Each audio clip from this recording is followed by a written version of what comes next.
বন্ধুরা, তোমরাও কি এই রকমের ডোরমেট বাড়িতে বানাতে চাও, তাও পুরনো কাপড় দিয়ে? হ্যালো বন্ধুরা, কেমন আছো তোমরা সবাই? আশা করি প্রতিদিনের মতো তোমরা খুব ভালো আছো। আজকে আমি তোমাদের সাথে শেয়ার করব দুটো আইডিয়া, আর তোমাদের সাথে আমি পুরনো কাপড় দিয়ে দেখো নতুন কিছু করা তোমাদের সাথে শেয়ার করি। এখানে আমি নিয়ে নিচ্ছি পুরনো কিছু লেগিস। তোমাদের কাছে লেগিস থাকলে লেগিস দিতে পারো, বা যে কোনো কাপড় তোমরা এখানে ব্যবহার করতে পারো। যত কালারফুল হবে জিনিসটা কিন্তু অতটা সুন্দর হবে। আর এখানে আমি একটা পুরনো স্টোল নিয়ে নিয়েছি, তার কাপড়টা কিন্তু খুব সফট থাকে। আর পুরনো বেডশিট আর নিয়েছি চালের বস্তা। আমাদের প্রত্যেকের ঘরেই যেগুলো অ্যাভেলেবল থাকে সেগুলো দিয়েই আমি তোমাদেরকে দেখিয়ে দিই। আর দেখো এখানে আমি বস্তাটা কেটে নিলাম আর ডবল ফোল্ড করে নিচ্ছি। এখানে কোনো মেজারমেন্ট দিচ্ছি না, তোমরা ছোট বড় বিভিন্ন সাইজের বানাতে পারো। এখানে ডবল ফোল্ড করার পরে আমি এইভাবে ড্র করে নিলাম আর এক্সট্রাটা কাট করে দিচ্ছি। তো এই রকমের সেমি সার্কেল একটা শেপ আমি পেয়ে গেছি। এখানে নিয়ে নেবো একটা পুরনো বেডশিট। বেডশিটের উপরে দেখো আমি চালের বস্তাটা রেখে এইভাবে সেলাই করে নিয়েছি। এখানে আমি বল পিন লাগিয়ে দিয়েছিলাম যাতে কাপড়টা সরে না যায়, এইভাবে লাগিয়ে করেছি। আর একটু অংশ খালি খোলা রেখেছি। এখানে দেখো এই যে সেলাইটা পুরো করেছি, ওর মধ্যে একটু ছোট ছোট নোচেস দিয়ে দিচ্ছি। যখন আমি এটাকে সোজা করব তখন দেখবে জিনিসটা একদম ফিনিশিং এর সাথে খোলা হচ্ছে। তো দেখো এইভাবে আমি এটাকে সোজা করে নিচ্ছি। এতে কি হবে, তোমাদের যে ম্যাট্রেসটা তৈরি হবে, যে ডোরম্যাটটা, সেটা কিন্তু ওয়াটারপ্রুফ হবে আর এটা কিন্তু পিছলাবে না। আর এখানে দেখো আমি আন্দাজে একটা ড্র করে নিলাম। যদি তোমাদের অসুবিধা হয় তাহলে কোনো কার্ডবোর্ড নিয়ে নেবে আর সেটাকে এরকম করে কাট করে নেবে। আর করে নিয়ে দেখো এর মধ্যে আমি একটা মিডল পয়েন্ট দিচ্ছি। তারপরে এই যে খাতার যে কার্ডবোর্ডটা ছিল এটা এইভাবে বসিয়ে দিচ্ছি আর এর সাইডে সাইডে ড্র করে নিচ্ছি। এতে কি হবে, তোমাদের সেমি সার্কেলটা একদম পারফেক্ট হবে। তো দেখো আমি যখন করেছিলাম একটু টেরা বেঁকা হয়েছে, আর এতে কিন্তু একদম সোজা হয়েছে। আর এই যে সফট স্টোলটা ছিল ওটা একটু কাট করে নিয়েছিলাম, আর একই মাপের করে এখানটাতে আমি এইভাবে অ্যাটাচ করব। তো দেখো পুরোটাই আমি সেলাই করে দেবো, সাইডগুলো অল্প একটু অংশ খোলা রাখবো। দেখো সেলাই করে নিয়ে চলে এসেছি। এই যে এখানটা খোলা রেখেছি, এতে আমি কি করব, এখানে আমি কিছু সিনথেটিক ফাইবার এর মধ্যে ফিল করব। তোমাদের কাছে যদি সিনথেটিক ফাইবার না থাকে তোমরা যে কোনো ছোট ছোট কাপড়ের টুকরো এর মধ্যে ফিল করতে পারো। তো দেখো কতটা একদম সফট হয়েছে, আর দেখতে একদম পুরো বাজারের মতন হবে। আর এখানে দেখো আমি লেগিসটা কেটে নিচ্ছি। লেগিসটা কোনো কাটার কোনো মেজারমেন্ট আমি দিচ্ছি না, তোমরা জানো লেগিসটা ছোট বড় থাকে। প্রথমে কি করব, এর হার্ড পার্টগুলো কেটে সরিয়ে দেবো আর 1.5 ইঞ্চি মতন করে আমি কাপড় এর থেকে স্ট্রিপ বার করে নেব। এটা কিন্তু তোমরা তোমাদের আন্দাজ মতন করে নিতে পারো, কারণ দেখো এটা যদি মেজারমেন্ট করে কাটতে যাই অনেকটা সময় লেগে যাবে। সেই জন্য আমি কি করব, এইটা এরকম স্ট্রিপ করে নিয়েছি, গোল্ডেন কালার আর রেড কালার। অনেকগুলো স্ট্রিপ বানিয়ে নিয়েছি। এবারে এগুলোকে লাগাবো। কিভাবে অ্যাটাচ করব চলো তোমাদেরকে দেখিয়ে দিই। এইভাবে দেখো এটা নিয়ে নিয়েছি আর একটা করে স্ট্রিপ নেব, নিয়ে এখানে আমি এইভাবে অ্যাটাচ করা শুরু করব।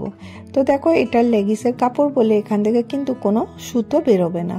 আর এর চারপাশে এরকম করে সুন্দর করে আমি এটাকে স্টিচ করে নিব।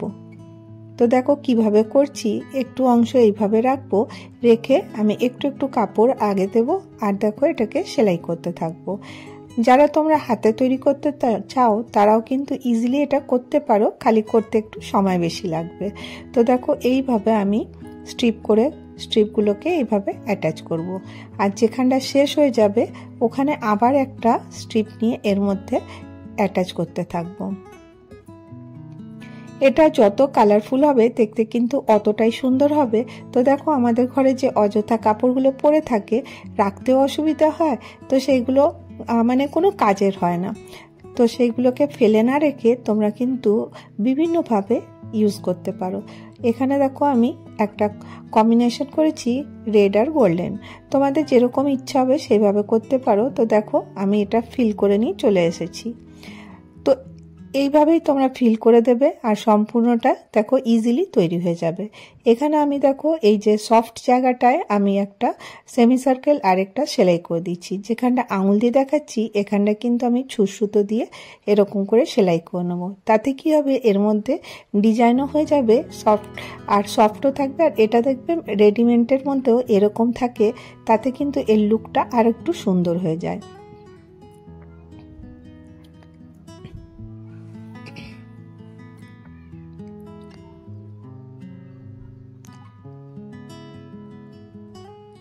এইভাবে দেখো সুন্দর করে আমি এখানটা সেলাই করে নেব।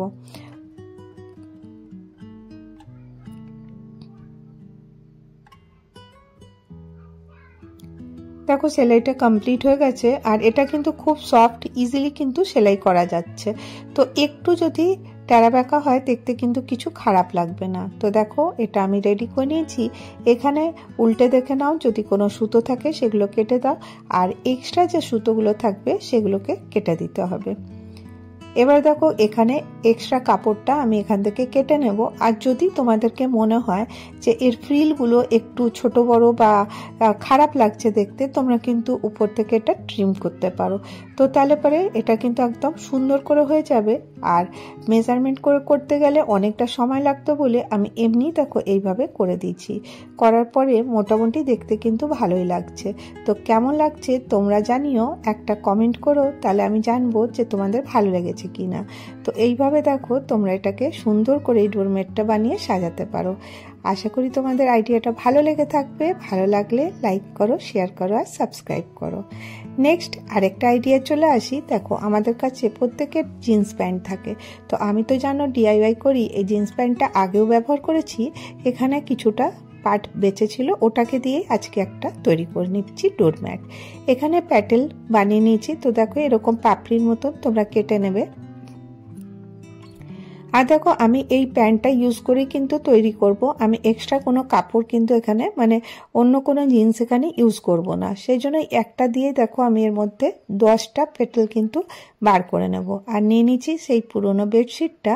এতে কি হবে, এতেও আমি 10টা এরকম কেটে নিয়েছি। তো দেখো কেটে নিয়ে চলে এসেছি 10 পিস। আর এই যে জিন্সের প্যান্ট থেকেও কেটেছি 10 পিস। কিভাবে কাটবো দেখো, এরকম করে শেপটা ড্র করে নিয়ে আউটলাইনের এরকম করে কাটতে থাকবো, ইজিলি কিন্তু এটা কেটে যাবে। তো দেখো 10 পিস আমি এটা রেডি করে নিয়েছি। এবারে 10টা পিসের সাথে এরকম চাদরের পিসটা এর মধ্যে লাগিয়ে দেবো। আর এখানে এই যে আরেকটা পায়ের অংশটা ছিল সেটা ব্যবহার করব। এখানে একটা আমি ঢাকনা নিয়ে নিয়েছি। তো দেখো তোমরা ঢাকনা বা থালা যেটা আছে সেটা নিতে পারো। আর এখানে দেখো আমি এইভাবে এটাকে ড্র করে এই সার্কেলটাকে কাট করে নেব। যেভাবে চাদরটা কেটে অ্যাটাচ করেছিলাম এই পাপড়িগুলোর মধ্যে, ওইভাবেই কিন্তু আমি এটাও অ্যাটাচ করে নিয়েছি। এই আইডিয়াটা কিন্তু খুব সহজ, কিন্তু দেখতে অনেকটা সুন্দর লাগে। আর দেখো একটা পুরনো নাইটির টুকরো ছিল, সেই নাইটিটা আমি এখানে স্ট্রিপগুলো কাট করে নেব। তো স্ট্রিপের মেজারমেন্ট 1 থেকে 1.5 ইঞ্চি করে আমি কাট করছি। তো দেখো আর যদি নেপে নেপে করব অনেকটা টাইম লেগে যাবে, সেই জন্য মাপামুপি করছি না, আর সিধাই কাটাকুটি শুরু করে দিয়েছি। এইভাবেই দেখো আমি স্ট্রিপগুলো কেটে নিচ্ছি। কেটে এবারে দেখো একটা পার্টে এরকম করে সেলাই করা শুরু করব, অপর পার্টে এরকম করে শেষ করব। তো তোমরা দেখছো মেশিনে আমি এটাকে সেলাই করে নিচ্ছি। তো দেখো এইভাবে আমি এটাকে রেখে আমি এইভাবে সেলাইটা করব। তো দেখো আমাদের প্রত্যেকের ঘরে দেখবে পুরনো নাইটি থাকে, পুরনো জিন্স প্যান্ট তো অবশ্যই থাকে। সেগুলোকে তোমরা এক জায়গায় ফেলে না রেখে এইভাবেও কিন্তু ব্যবহার করতে পারো। বিশ্বাস করো এতটা কাজের জিনিস তৈরি হয়, তোমরা না করলে বুঝতে পারবে না। এইভাবে দেখো এটাকে করে আমি এটা উল্টো দিকে করে ডবল ফোল্ড করে দিচ্ছি। আর এটা এইভাবে করলে দেখবে কতটা সহজে হয়ে যাচ্ছে। তোমরা কিন্তু কালার কম্বিনেশনেও করতে পারো, ব্লুর সাথে রেড কোনো কাপড় থাকলে সেটাও দিতে পারো। আর এইভাবে দেখো আমি পুরো সার্কেলটাকে এইভাবে কভার করে দিলাম। তো এতে ফিনিশিং হয়ে গেল। এবারে যে পাপড়িগুলো আমি কেটে রেখেছিলাম 10 পিস, সেই পাপড়িগুলোকে আমি এইভাবেই কভার করব। কীভাবে করব দেখো, এইরকম করে ধরবো, ধরে এইভাবে ঘোরাতে থাকবো। তো চলো মেশিনের কাছে চলে এসেছি। দেখো এইভাবে নিলাম আর এখান থেকে নিয়ে নিয়েছি এই যে স্ট্রিপটা এরকম করে ধরবো, একদিক থেকে সেলাই করা শুরু করব। এইভাবে দেখো আমি সেলাই করছি। এইভাবে মেশিনটা চালাতে থাকবে আর এইভাবে ঘোরাতে থাকবে।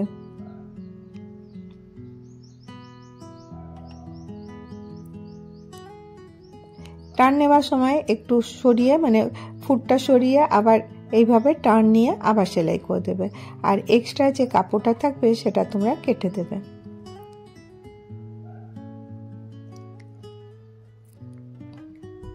এইভাবে কেটে দেওয়ার পরে দেখো আমি এটা এইভাবে জাস্ট উল্টে দেব, উল্টে এখানে ডবল ফোল্ড করে দেব। এই কাপড়টা অনেকটা চওড়া হয়ে গেছে, চাইলে তোমরা একটু ছোটও নিতে পারো। তো দেখো এইভাবে আমি এটাকে পুরো ফিনিশিংয়ের সাথে সেলাই করে দেবো।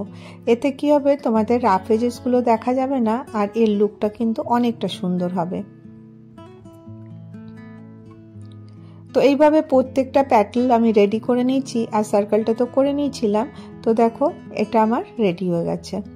দেখতে খুবই সহজ কিন্তু বানানো খুব সহজ। তো দেখো এরকম প্যাটেলগুলোকে আমি তোমাদেরকে দেখিয়ে দিচ্ছি।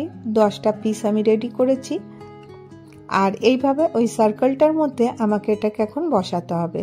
তো কিভাবে বসাবো দেখো, এটা সুন্দর করে দেখো আমি যেভাবে রাখছি ঠিক সেইভাবেই রাখবে। প্রথমে এইভাবে রেখে একটু মেজারমেন্টটা নিয়ে নেবে যেটা পারফেক্ট আছে কিনা। এবারে আমি কি করব, যে সার্কেলটা আমি করে রেখেছিলাম সেটার মধ্যে বসিয়ে দেখব। তো দেখো বসাবার পরে এটা একটু বড় হলো, তো সেই জন্য আমি এটাকে আরেকটু ছোট করছি। তো যেভাবে আমি করব সেইভাবেই কিন্তু আমাকে এটাকে অ্যাডজাস্ট করতে হবে। তো বলে দিলাম কিভাবে করবে, তাহলে তোমাদের একটু অসুবিধা হবে না। এবার দেখো বল পেন নিয়ে নিয়েছি, নিয়ে আমি এটাকে এইভাবে লাগিয়ে দিচ্ছি।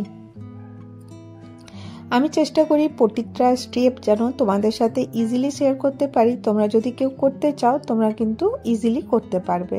তো দেখো অনেকে সেলাই জানে, তারা কিন্তু ইজিলি করতে পারবে, কিন্তু যারা সেলাই জানে না তাদের হয়তো একটু প্রবলেম হবে। তো তোমরা একটু বুদ্ধি করে এরকম করে করবে, দেখবে ইজিলি তোমরা কিন্তু এগুলো তৈরি করতে পারছো। দেখো সংসারের কাজ তো আছেই, তারপরে যদি আমরা একটু সময় বার করে এগুলো করব, তাহলে পরে কিন্তু আমাদের সংসারের খরচাও অনেকটা বাঁচবে আর নিজের হাতে ঘরটাও সাজানো হবে। এইভাবে দেখো আমি ঘুরিয়ে ঘুরিয়ে এর মধ্যে আমি সেলাইটা করছি। কিভাবে করছি তোমরা স্ক্রিনে দেখেই বুঝতে পারছো। আর বল পিন লাগানো আছে বলে এই কাপড়টা কিন্তু সরছে না আর ইজিলি কিন্তু আমি সেলাইটাও করে নিতে পারছি।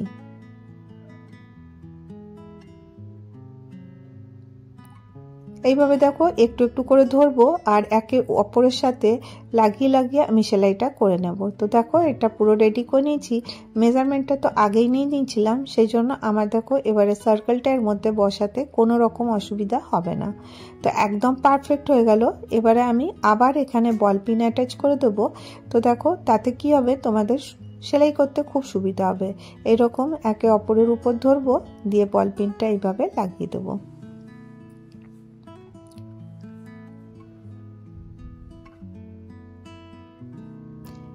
এখানে দেখো এইভাবে যেমনি লাগিয়েছিলাম সেইভাবেই সেলাই করব আর বল পিনগুলো সরিয়ে দেব। তাহলে কি হবে, তোমাদের সেলাইটা খুব সহজেই কিন্তু তোমরা করে নিতে পারবে। আর যদি আরেকটু সুন্দর সাজাতে চাও তাহলে পরে কোনো, যদি তোমাদের কাছে লেস থাকে সেটা ব্যবহার করবে। আমার কাছে এই পাতলা লেসটা ছিল, তো সেই জন্য আমি এটাকে আরেকটু সুন্দর করার চেষ্টা করলাম আর এর চারপাশে এইভাবে লাগিয়ে দিলাম। তো ব্লুর মধ্যে সাদাটা দেখতে বেশ ভালো লাগছিল। এটা তোমরা ডোরম্যাট হিসাবে ব্যবহার করতে পারো বা টেবিল ম্যাট হিসাবে ব্যবহার করতে পারো। তো দেখো এটা টেবিল ম্যাট হিসাবেও কিন্তু দেখতে বেশ ভালো লাগছে। তো কেমন লাগছে তোমাদেরকে তোমরা জানিও। আর তোমাদের একটা কমেন্ট, একটা লাইক আমাকে অনেকটা মোটিভেট করে নতুন কিছু করার জন্য। তো দেখো বিছানার সামনে তোমরা পেতে এখানে যখন বিছানা উঠবে তখন কিন্তু পাটা পুছে উঠতে পারো। আর এটা তো তোমাদের ধুতেও সুবিধা, তোমরা দেখলে কতটা ইজি তোমরা এটা করতে পারো। এইভাবে প্যাটার্নে দেখো তোমরা এই রকমের অন্য দুটো কালার মিলিয়েও করে নিতে পারো। আর এটা আরেকটা কাজে ব্যবহার করতে পারো, ফোল্ড করে দেখো এটা ইজিলি কোথাও রাখতে পারো। তো দেখো চেয়ারের কভার হিসাবে ব্যবহার করতে পারো। আজকের ভিডিও এতটাই, আবার দেখা হবে, বাবা।